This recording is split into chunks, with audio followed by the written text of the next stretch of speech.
Je voudrais bénir le nom du Seigneur et pour tout ce qui a été fait. Nous voyons la main de Dieu. Dieu utilise les choses faibles pour confondre les choses fortes. Nous avons introduit les dons spirituels. Mon intervention, ce n'est pas pour vous enseigner la théologie.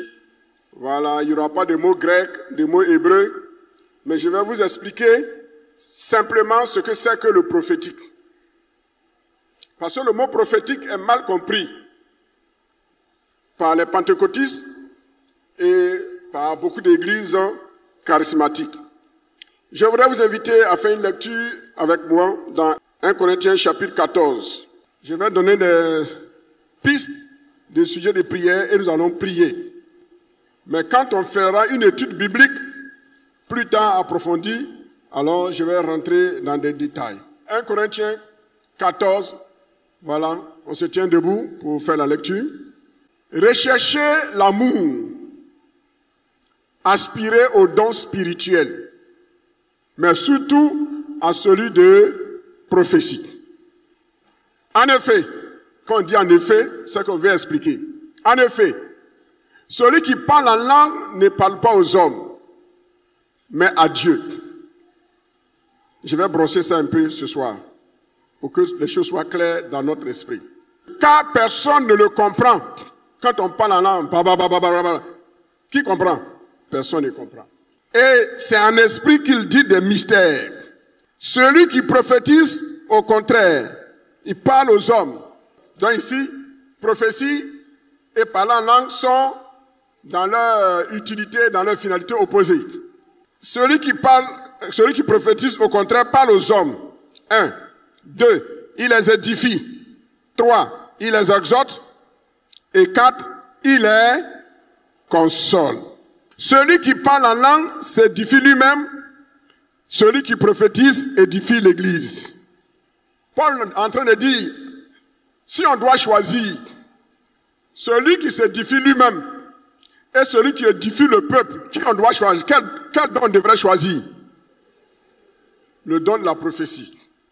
Veuillez vous asseoir.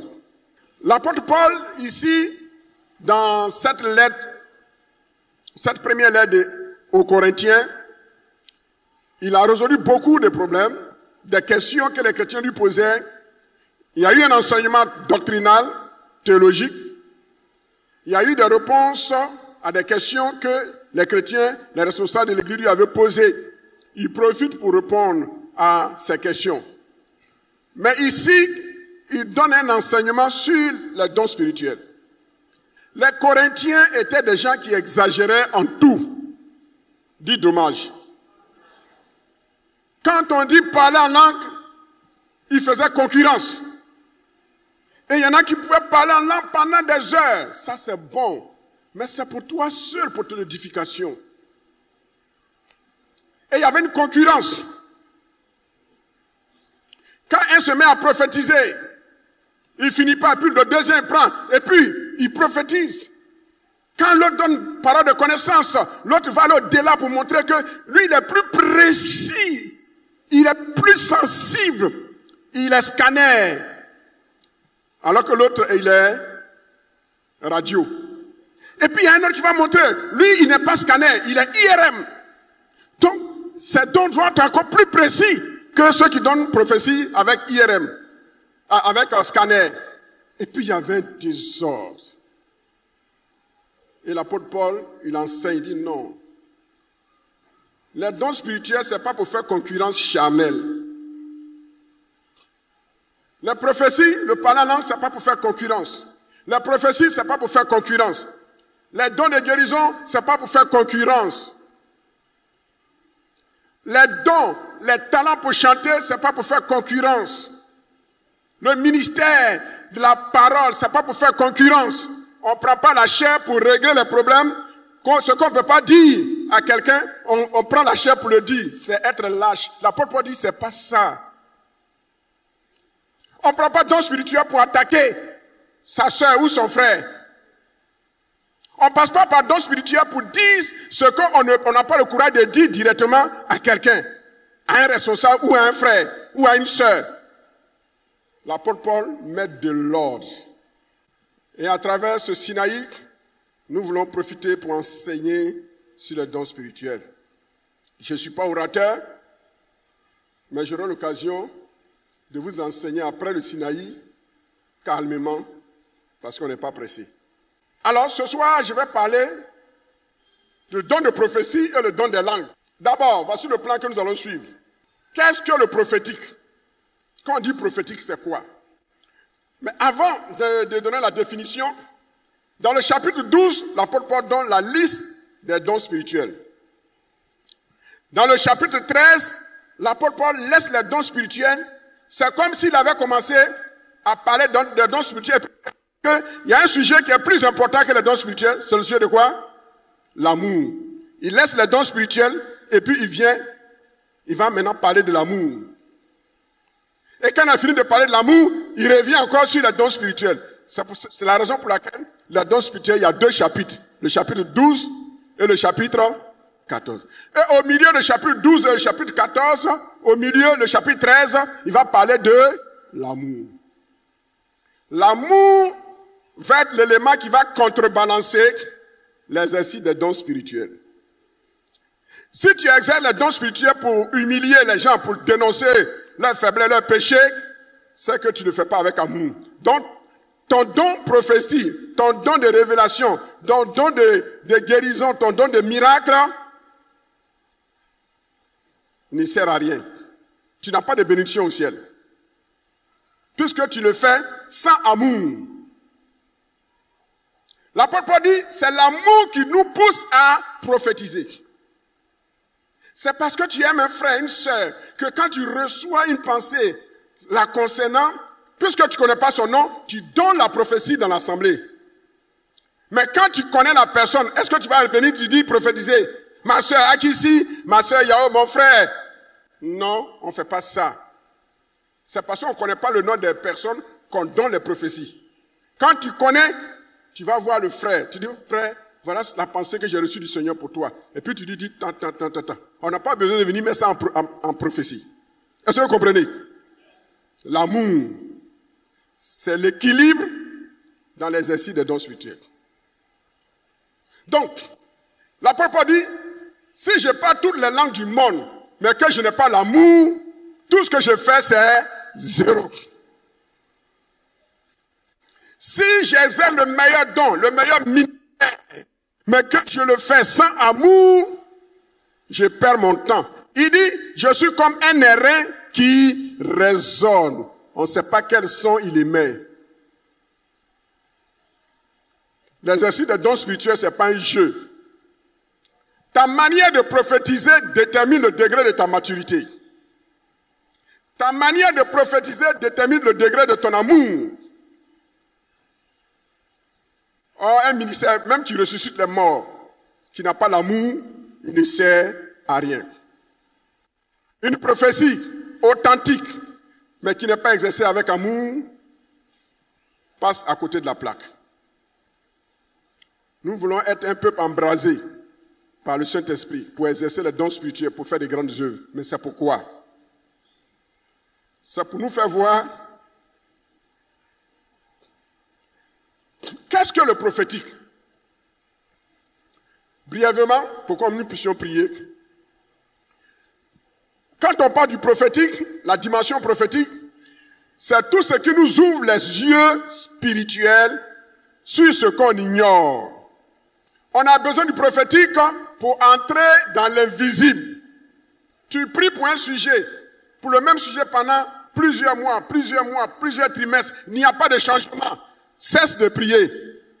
Dis Seigneur, révèle-moi. Tu dois chercher, entrer maintenant dans le prophétique. Pourquoi on a prophétisé sur moi que je vais avoir telle bénédiction? Ma femme va tomber enceinte. Ça a été déclaré. Je vais devenir PDG. Ça a été déclaré. Je vais devenir millionnaire. Ça a été déclaré prophétiquement. Et c'est authentique. Et puis tu ne vois pas le milliard. Tu ne vois pas la grossesse. Tu ne vois pas le travail. Il faut faire quoi? Il faut recourir au prophétique.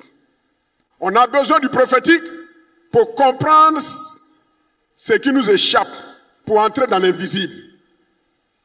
Dieu pouvait dire à Ézéchiel, il dit, perce la muraille. Perce la muraille. Et quand Ézéchiel a percé la muraille, qu'est-ce qu'il a vu? Des anciens dans l'église qui adoraient Tammuz. Quand il a percé la muraille, il a vu ce qu'un être humain ne peut pas voir, la connaissance humaine ne peut pas avoir. Ézéchiel a vu des bêtises, d'immoralité, des adultères, des fornications, des fétiches, de la sorcellerie qui se pratiquait dans le temple. On a besoin de révélations, on a besoin de prophétique. Quand il n'y a pas de prophétique, tout le monde s'exhibe frénétiquement. On pense que tout le monde est l'or. Or, tout ce qui brille n'est pas l'or. Le prophétique, voilà son rôle. Mais dans l'église de Corinthe, ils avaient tous ces dons spirituels et c'était une église pourrie. Donc, une église où on exerce les dons spirituels n'est pas un signe d'une église qui est mûre. Mais c'est une église, au moins, qui comprend que Dieu a mis des dons au service de l'église et il faut les utiliser pour édifier. Mais quand cette église-là vit dans la sainteté, alors l'exercice des dons spirituels développe la maturité de cette église. Le prophétique, c'est tout ce qui est en rapport avec l'invisible. Le prophétique, c'est tout ce qui est en rapport avec un dévoilement. Après ce Sinaï, il va y avoir beaucoup de dévoilements. Ton voisin qui est à côté de toi, que tu prends pour un saint, un super saint, un modèle que tu veux copier, quand Dieu va t'ouvrir les yeux sur sa vie, tu vas tomber de nuit. Celle que tu prends pour un modèle, dans le groupe musical, dans la chorale, dans le département des femmes, des hommes, quand Dieu va t'ouvrir les yeux, tu vas comprendre que c'est la grâce de Dieu. Il ne faut pas regarder à l'apparence. L'apparence trompe. Et nous, les pasteurs, quand on manque de discernement, les chrétiens nous trompent. Les responsables nous trompent. Les gens nous encensent. Alors que ce qui sort de leur cœur, c'est le contraire, c'est pourri. Les gens nous encensent pour ne pas qu'on ait les regards sur leur vraie vie. Le prophétique, nous en avons besoin. C'est pas étude biblique, allons rapidement. Mais le prophétique, il est comme un véhicule. Il est comme un véhicule par lequel les dons, presque tous les dons vont passer. Donc ici, le mot prophétique avec P majuscule, ça ne veut pas dire don de prophétie. Ça veut dire que tout ce qui est en rapport avec la révélation, le surnaturel, que Dieu utilise pour faire avancer son peuple. On est d'accord? Maintenant, on va voir que le prophétique est un véhicule. Dans ce véhicule, premièrement, il y a ce qu'on appelle le don de prophétie, avec petit p, prophétie avec petit p. Qu'est-ce que le don de prophétie? Le don de prophétie, la Bible nous dit, écoutez-moi très bien, le don de prophétie, ce n'est pas pour dévoiler les péchés. Vous me regardez, on dirait des pentecôtistes qu'on a scandalisés. Prophétie ne veut pas dire dévoiler. Prophétie ne veut pas dire donner une connaissance surnaturelle. Prophétie ne veut pas dire, toi, voilà comment tu vis. Toi, voici telle bénédiction qui est en. Voilà ce que Dieu a prévu. Voilà ton mari. Ce n'est pas le travail des prophéties. Alors vous qui prophétisez, faites beaucoup attention. Ne donnez pas mari aux gens. Ça, je ne vais pas entendre ça ici. Si Dieu vous a donné une pensée dans ce domaine-là, venez me voir. Pasteur, Dieu m'a dit, telle sœur ou bien tel frère a un problème. Dieu m'a dit que la sœur qui ne veut pas là, ça vient de lui. Ne donnez pas ça en prophétie. Parce que le but de la prophétie n'est pas de donner mari, ni de donner garçon. Est-ce qu'on est d'accord? Je vous choque, hein? Je ne suis pas venu pour vous choquer, je suis venu pour vous éclairer, pour que vous puissiez bien exercer les dons spirituels.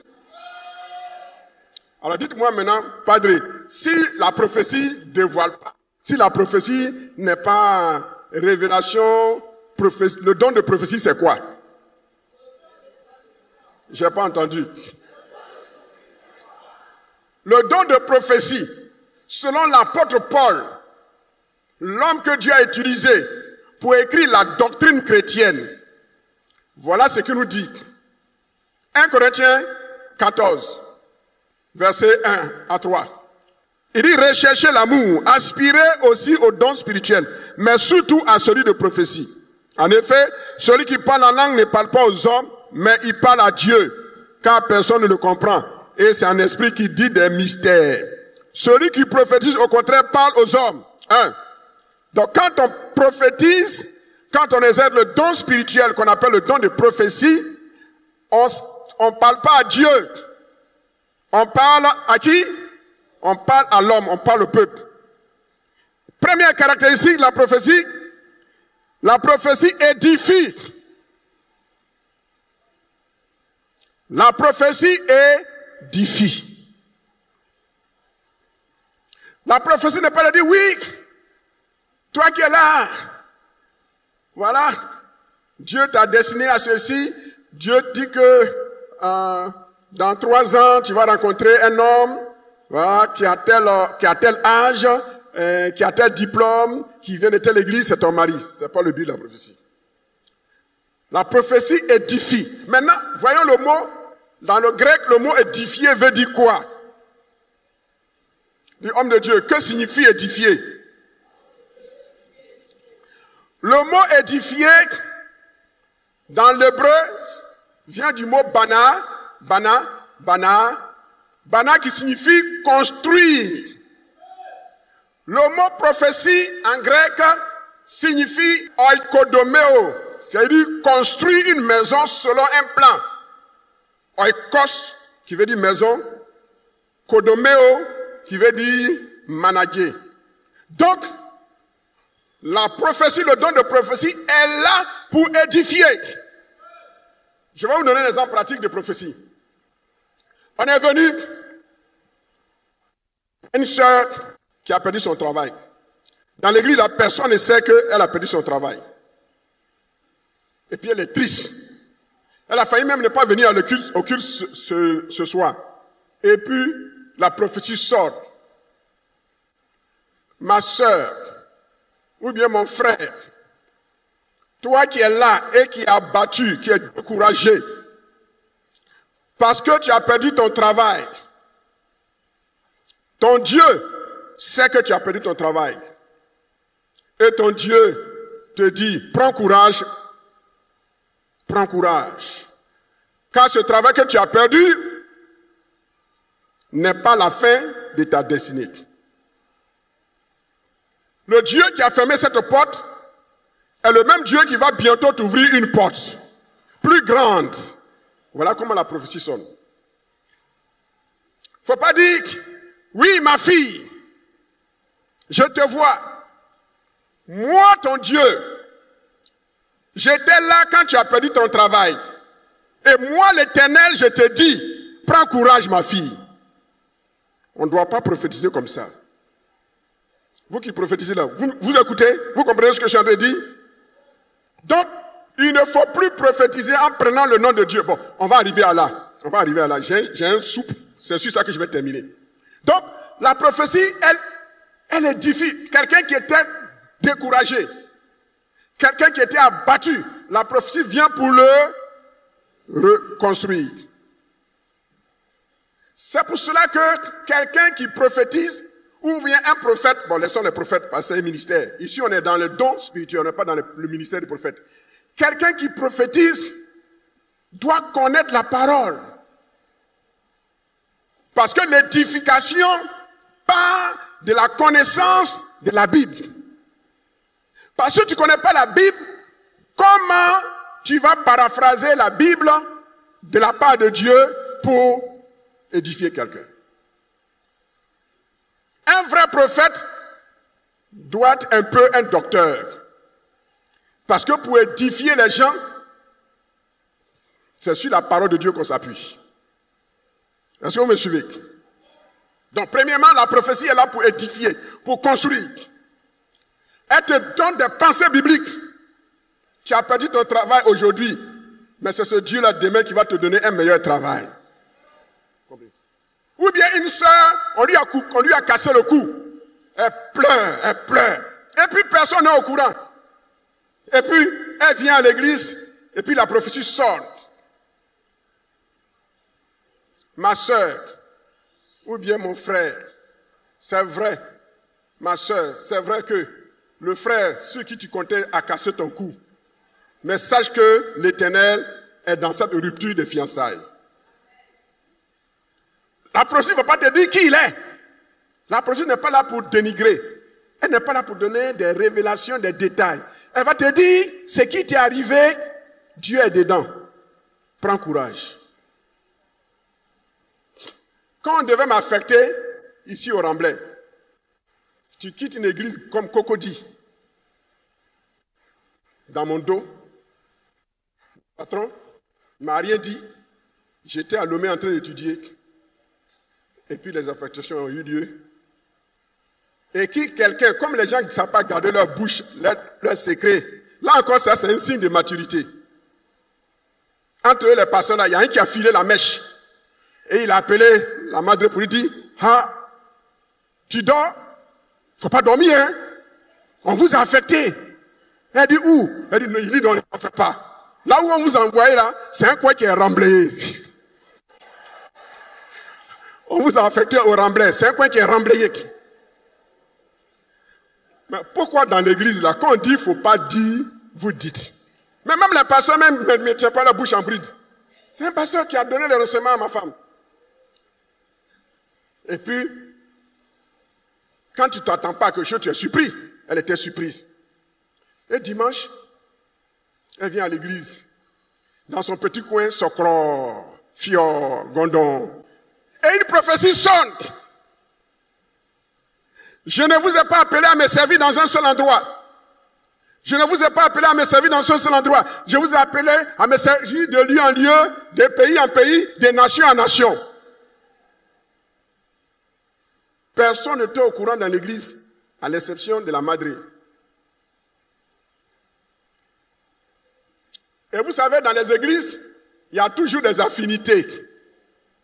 Hein? Chaque femme de pasteur a ses chrétiennes qui sont proches d'elle. On ne peut pas empêcher ça. C'est la vie en société. C'est la dynamique des groupes. Et puis il y en a qui sont neutres. Elles ne sont pas attachées à la femme du pasteur principal. Elles ne sont pas attachées à la femme de l'adjoint. Et puis c'est des Russes. Elles ne sont pas européens. Elles ne sont pas américains. Ils sont au milieu. C'est la vie. On ne peut pas empêcher ça. Et celles qui étaient proches, la madre, sont venues la voir. Non, ça, c'est de l'injustice. On va prier. Et puis on va annuler ça. Ma madre, vous la connaissez? Elle les a regardés, elle les a mis à leur place. C'est Dieu qui affecte. C'est Dieu qui nous a affectés. J'étais déjà informé. Donc, votre révolte, vos revendications là, gardez ça pour vous. Je ne suis pas avec vous. Et c'est là qu'on est venu au Remblai ici. La prophétie a dit, vous n'allez pas me servir dans un seul endroit, mais de lieu en lieu, de pays en pays, de continent en continent, de nation en nation. C'est pas ce qu'on est en train de vivre aujourd'hui?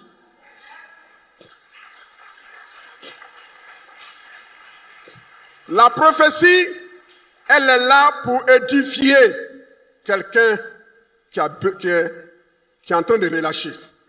Deuxièmement, la prophétie est là pour exhorter. La prophétie. Le deuxième mot, elle exhorte. Le mot hébreu qui parle d'exhorter signifie apporter un témoignage extérieur. Apporter un témoignage extérieur. Ou bien avertir quelqu'un par la parole. Donc, exhorter, c'est dans les deux sens. Je t'exhorte, ne te décourage pas. Mais en même temps, il y a avertissement. Attention. Si tu fais pas attention à ce que je suis en train de dire, il y a danger. La prophétie est là pour exhorter. Les gens qui sont découragés, La prophétie est là pour les exhorter. C'est traduit dans le grec par le mot parakaleo. Para qui veut dire à côté, kaleo qui veut dire appeler. Donc quand tu exhortes quelqu'un, il faut sympathiser à sa douleur. On n'exhorte pas quelqu'un en le réprimandant. Toi-même là, ce qui t'est arrivé là, je ne suis pas surpris. Ça allait t'arriver, c'est arrivé. Quand te parle, tu n'écoutes pas. Tu n'es pas en train d'exhorter, tu es en train d'enfoncer la personne. La prophétie n'est pas là pour nous enfoncer. La prophétie est là pour nous exhorter. Elle nous encourage. Elle nous supplie de prendre courage. Le don spirituel, quand il vient pour nous encourager. La prophétie n'est pas là pour nous humilier. Nous encourage. Troisièmement, le mot prophétie, don spirituel, prophétie, signifie consoler, dans le sens de amener quelqu'un à se repentir ou apporter un témoignage à quelqu'un pour l'amener à se relever ou avertir quelqu'un. Donc la prophétie aussi a un message d'avertissement en plus de l'exhortation. Dieu t'a parlé plusieurs fois, tu t'entêtes. Le Seigneur t'a dit le chemin que tu es en train d'emprunter ne vient pas de lui, mais tu t'entêtes. On ne dit pas aujourd'hui, moi l'Éternel qui suis ton Dieu, celui que tu appelles ton Père, moi Yahvé, moi l'Éternel, je te parle et tu n'écoutes pas. Tu es têtu, moi l'Éternel te parle et tu n'écoutes pas, tu es têtu. Non. Prophétie de nos jours parle plus. À la fin, dites-moi pourquoi on ne parle pas comme ça. Parce que nous tous, on a fait ça. Moi-même qui vous parle aujourd'hui là, j'ai prophétisé comme ça. Pourquoi maintenant je dis qu'on ne fait pas? J'ai étudié. Vous n'avez pas étudié.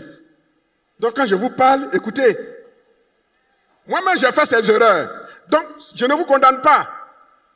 Mais vous, c'est parce que vous n'avez pas étudié. Vous ne pouvez pas connaître qu'il y a des différences. Moi, j'ai étudié jusqu'au doctorat. C'est pas facile, hein, doctorat là. Oui, c'est pas facile, hein. C'est pas facile, j'ai souffert. J'ai failli abandonner. C'est la madre qui m'a mis en garde, elle et puis Alexis et puis mes enfants. Que si tu abandonnes, tu ne seras pas un modèle pour les jeunes pasteurs et pour nous, El Kabod. Quand ils m'ont dit ça, elle et puis Alexis, mes enfants m'ont dit ça, j'ai pris une douche froide. J'ai dit, je vais faire un effort. Vous voyez, elles m'ont encouragé. Ma femme m'a encouragé, mes enfants m'ont encouragé, les anciens m'ont encouragé. Il dit que tu es un modèle pour nous. Mais si tu abandonnes le doctorat, tu ne seras plus un modèle pour nous. Et j'ai pris le courage. À mon tour, des jeunes pasteurs, des jeunes frères aussi qui voulaient faire le doctorat, ils ont voulu abandonner. Je leur ai dit, non, tu ne peux pas abandonner. Si tu abandonnes, tu ne seras plus mon ami. Ah! Quand on apprend là, c'est pas seulement pour nous, c'est pour demain être utile. Je lui ai dit que si tu abandonnes, tu ne seras plus mon ami. Vas-y, je suis passé par là. Et je l'ai encouragé, je l'ai poussé. Le don de prophétie est là pour consoler, pour, n'est-ce pas, exhorter. Mais dans la prophétie, il y a l'avertissement. Mais quand on avertit, il ne faut pas avertir comme un vindicatif. Il faut avertir avec l'amour. Vous voyez dans la Bible, Dieu dit à Israël, mon peuple ne me reconnaît pas. Ça fait mal. Mais nous, quand nous parlons, on parle de la part de Dieu, mais on ne se met pas à la place de Dieu. Donc, il ne faut plus dire, mon peuple d'El Kabod. Non. Il faut dire, peuple d'El Kabod. Ton Dieu te parle. Et voici ce que ton Dieu te dit. Ton Dieu te dit, continue sur la voie que tu as empruntée. Ton Dieu te dit, non, arrête cette voie. Tu es en train de t'éloigner. Voilà comment la prophétie, le don spirituel, parle. Avant de terminer, maintenant, voyons le deuxième micro du prophétique. Le deuxième micro du prophétique, en dehors du don de prophétie, le prophétique avec grand P utilise d'autres dons qu'on appelle le don de parole de connaissance, le don de parole de sagesse et le don de discernement des esprits. Et nous allons prier. Qu'est-ce que le don de révélation appelé don de parole de connaissance? Le don de la parole de connaissance est un don de révélation qui donne une connaissance de façon surnaturelle. Tu n'as pas appris la chose. Tu n'as pas étudié la chose. Tu n'as pas reçu d'informations sur la chose. Et le Saint-Esprit met dans ton esprit l'information, la connaissance. Elle est spontanée. Et puis, tu la libères. Je vais donner un exemple. Dans 2 Rois chapitre 5, le verset 25. 2 Rois chapitre 5, verset 25. Élisée dit, mon esprit n'était pas absent lorsque cet homme a quitté son char pour venir à ta rencontre. Est-ce le temps de prendre de l'argent? Géhazi a pris le nom d'Élisée, a menti avec le nom d'Élisée et est allé prendre de l'argent au roi. Et Élisée qui n'était pas là, l'Esprit lui donne cette information. C'est ça qu'on appelle le don de la parole de connaissance. De façon surnaturelle, tu as une information.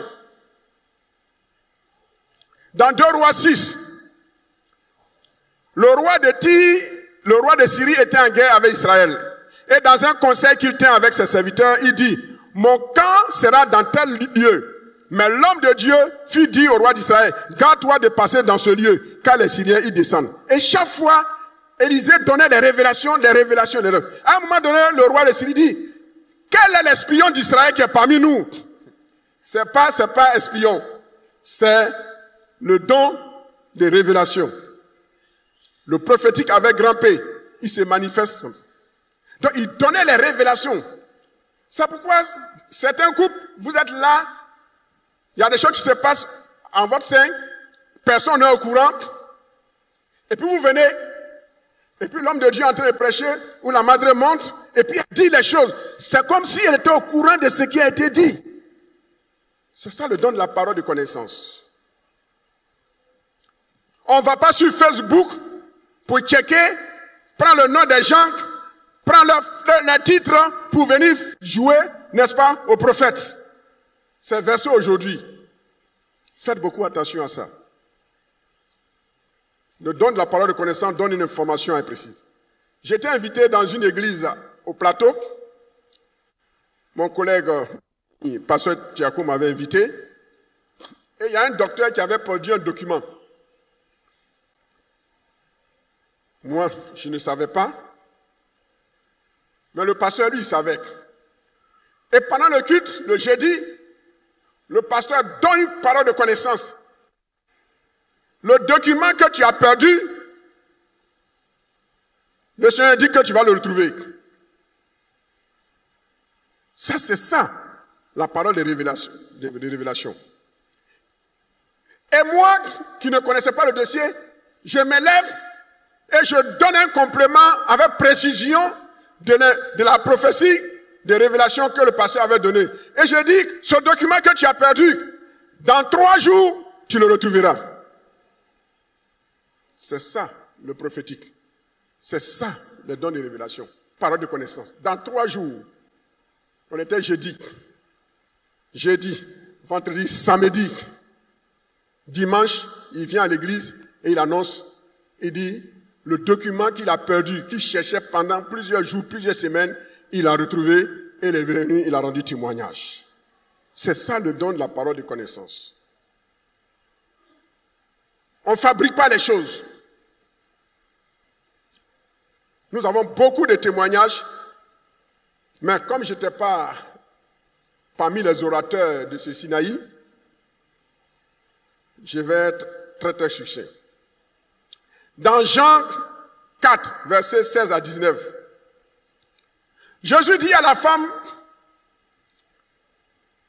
à la Samaritaine, va, appelle-moi ton mari et viens ici avec ton mari. La femme répondit, je n'ai point de mari. Et Jésus dit, oui, tu as raison de dire que tu n'as pas de mari, parce que tu as déjà eu 5 maris. Et le 6e avec qui tu es n'est pas ton mari. C'est ça. C'est ça le prophétique. Le don de parole de connaissance donne l'information. Tu es là, tu draines une maladie. Personne n'est au courant. Et le don de parole de connaissance sort. Oui, tu es là, tu as un cancer des derniers stades, à tel endroit de ton corps. Le Seigneur dit, il te guérit. Ici, le prophétique a utilisé combien de dons? 2 dons. Le don de parole de connaissance et le don de guérison. Très bien. C'est pour cela, quand on donne les dons spirituels, soyez attentifs. Ne bavardez pas pendant le culte. Soyez attentifs. Tu ne sais pas à quel moment tu vas recevoir ton réma, ton don de parole de connaissance qui va sortir. Soyez attentifs. Si quelqu'un bavarde à côté de toi, dis, ma soeur, mon frère, excuse-moi, j'attends mon réma. Vous comprenez? On était aux États-Unis, la madre même rendra ce témoignage. Elle dit que moi j'escorte, je ne rends pas très bien les témoignages. C'est elle et puis Jacques qui ont les mémoires d'éléphant qui retient les témoignages. Jacques, il retient beaucoup de témoignages. C'est lui qui connaît tous les témoignages des bienfaits que Dieu m'a donné l'occasion, la grâce d'exprimer. Le don de parole de connaissance, frères et sœurs, c'est un don qui donne une information avec précision. C'est pas flou. C'est pas flou. On était aux États-Unis, et puis, il y a une fille qui est sourde des 2 oreilles. Donc, elle porte des appareils. On appelle ça des appareils auditifs. J'ai fini de prêcher. J'ai laissé la place à la madre. Et elle dit, il y a quelqu'un ici qui n'entend pas. Ça, c'est le don de parole de connaissance, qui va identifier le mal avec précision. Les oreilles qui n'entendent pas. Mais le Seigneur dit qu'il a guéri. Mais les chiens ne sont pas tombés. Personne ne s'est levé pour venir dire, c'était moi. La nuit, l'enfant s'en va dormir. Vers le matin, son appareil tombe sans faire attention. Et elle est à l'étage et elle entend le bruit de ses parents qui causent en bas. Oh, ça, c'est pas possible. Alors elle court, elle descend. Elle dit, Mami, I can hear. Ça dit, maman, je peux entendre. Les parents disent quoi? Toi, tu peux entendre? Il pensait qu'elle avait son appareil. Il regarde dans ses oreilles, son appareil est tombé. Et dimanche, ils sont venus. La famille a rendu témoignage. Et ça a été à la gloire de Dieu. À ce Sinaï, Dieu va faire la même chose. Toujours aux États-Unis, à une conférence internationale. La madre et moi, nous étions là. Et puis, le Seigneur nous dit, il y a une sœur parmi nous. La médecine l'a condamnée qu'elle ne peut plus faire enfant. Mais le Seigneur me montre un bébé, sexe féminin. La médecine dit qu'elle ne peut plus faire enfant parce que son utérus a déjà subi 3 à 4 opérations. Donc si elle tombe enceinte, soit l'enfant meurt, soit elle meurt, soit les deux meurent. Puis, quand la sœur s'est levée en train de prier pour elle, elle est tombée sous l'onction. Elle a prié pour elle. Elle est partie. Le mois qui a suivi, elle a eu ses menstrues. Le 2e mois qui a suivi, elle n'a pas eu ses menstrues. Après 1 mois, 2 mois, 3 mois, elle va faire un test. Le test, l'échographie révèle qu'elle est enceinte. Elle s'en va dire à ce médecin, les médecins disent, les gens, les blancs là, ils n'ont plus la foi. Hein. Non, on a qu'à tuer ça, sinon, son utérus ne peut plus supporter un enfant. Elle dit, moi je cherche un enfant depuis des années avec mon mari, Dieu me donne un enfant et puis je vais le tuer, je refuse. Ils ont dit, il faut enlever l'enfant. Elle dit, je refuse. Elle dit, fais une décharge. Que nous, on n'est pas responsables. Elle a signé, elle et son mari ont signé, on n'est pas responsables. Non, le mari a signé que la médecine n'est pas responsable et ils s'engagent, ils sont responsables. Et la grossesse de 3 mois, 4 mois, 5 mois, 6 mois, 7 mois, 8 mois, 9 mois. et elle a accouché. Le prophétique est là pour réjouir le cœur du peuple de Dieu. Un an après, quand la porte est ouverte, il faut profiter. Elle est tombée encore enceinte. La grossesse s'est bien développée. Elle a accouché un garçon. Deux ans après, elle est tombée enceinte. Je ne sais plus combien d'enfants elle a aujourd'hui. Cette sœur, chaque fois que la madre va aux États-Unis, elle doit l'appeler, elle doit tout faire pour la voir. Elle doit la saluer de façon pentecôtiste.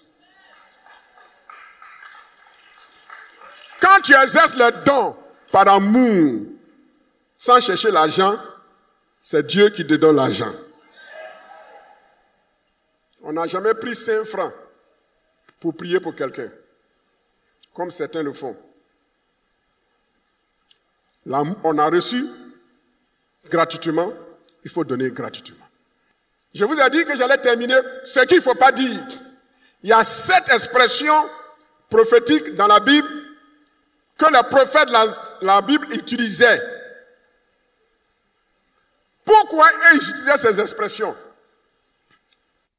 L'onction avec laquelle ils prophétisaient était une onction infaillible. Parce que leur prophétie devait servir à écrire la Bible. Donc il n'y a pas la moindre erreur. Il ne peut pas se tromper.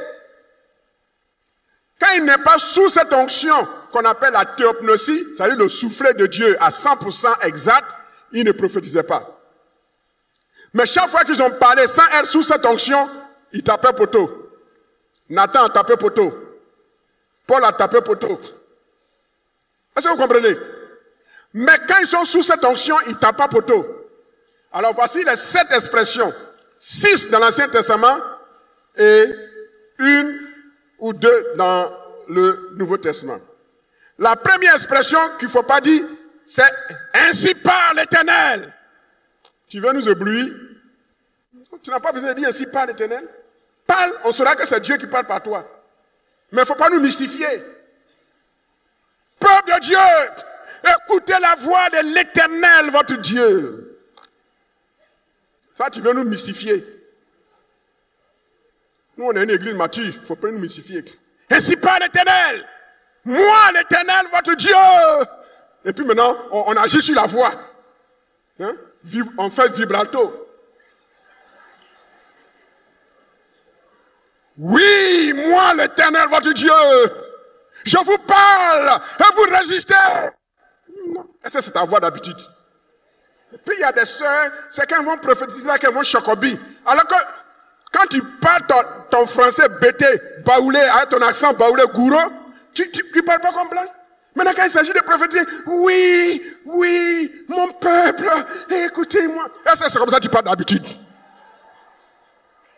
Qui était dans ça? Dis à ton voisin, qui est dans ça?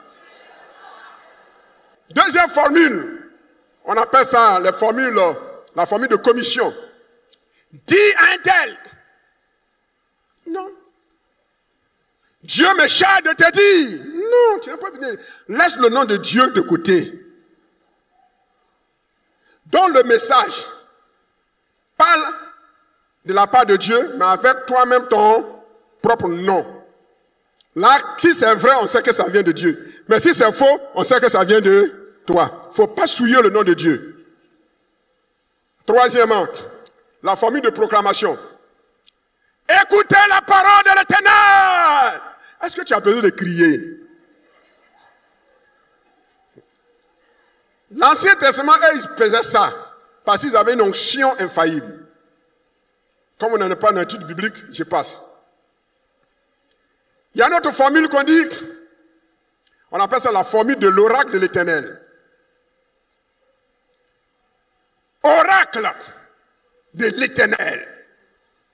Déclaration solennelle de Dieu. Parole de l'Éternel des armées. Tout cela, c'est pour nous éblouir. Si tu veux nous mystifier, laisse ça de côté. De nos jours, on ne dit plus ça. Est-ce que vous êtes avec moi? Cinquième formule qu'il faut éviter. On appelle ça la formule d'alliance. Je suis en train d'écrire un livre, je vais mettre tout cela dedans. par moi-même, dit l'Éternel. C'est le nom de l'Éternel de côté. Ça, c'est quelle formule? 5e. 6e formule. On appelle ça la formule de révélation. L'Éternel m'a dit. L'Éternel m'a révélé. L'Éternel m'a montré. L'Éternel t'a montré là. Dis, t'a montré. C'est tout. Tu n'as pas besoin de nous mystifier avec les formules prophétiques. La 7e formule. Là, on trouve ça dans le Nouveau Testament. En vérité.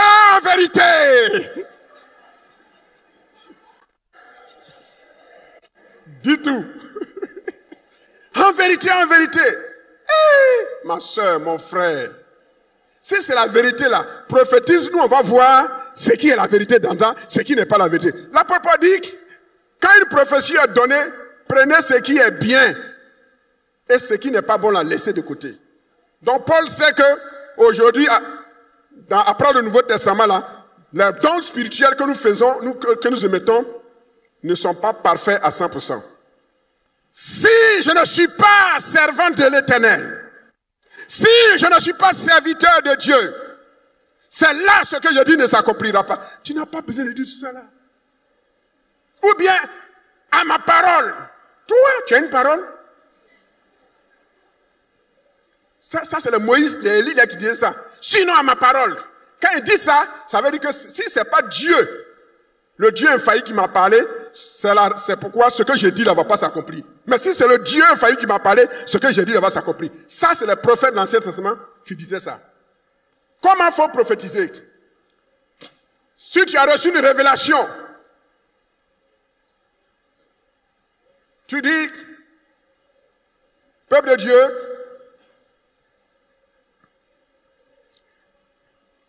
il y a un frère parmi nous qui traverse des moments difficiles et qui est sur le point de quitter l'église.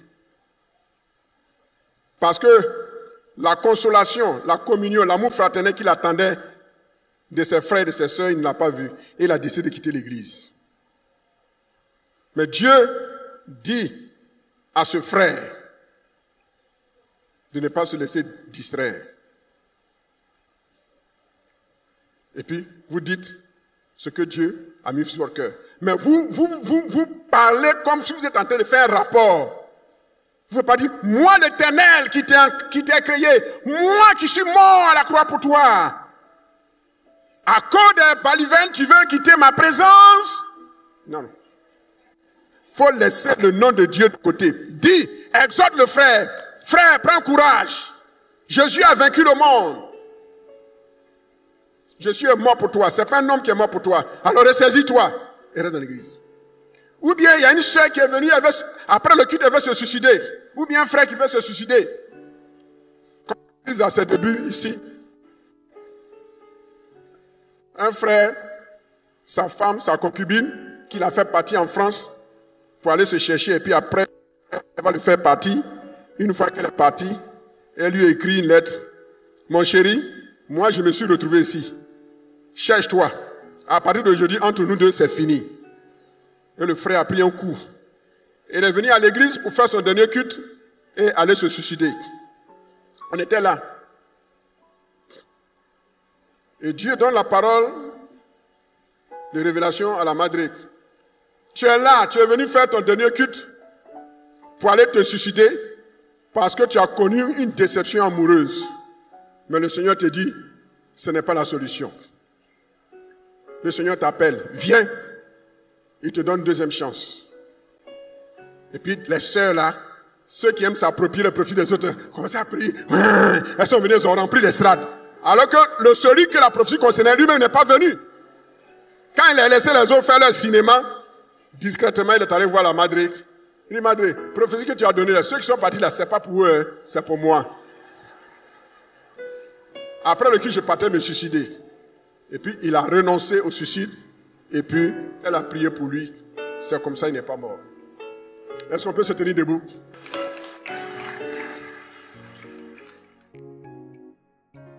Merci d'avoir été avec nous aujourd'hui. Si ce message vous a encouragé et fait du bien, n'hésitez pas à le partager autour de vous. On se retrouve très bientôt pour un nouveau moment autour de la parole. Restez connectés, restez bénis.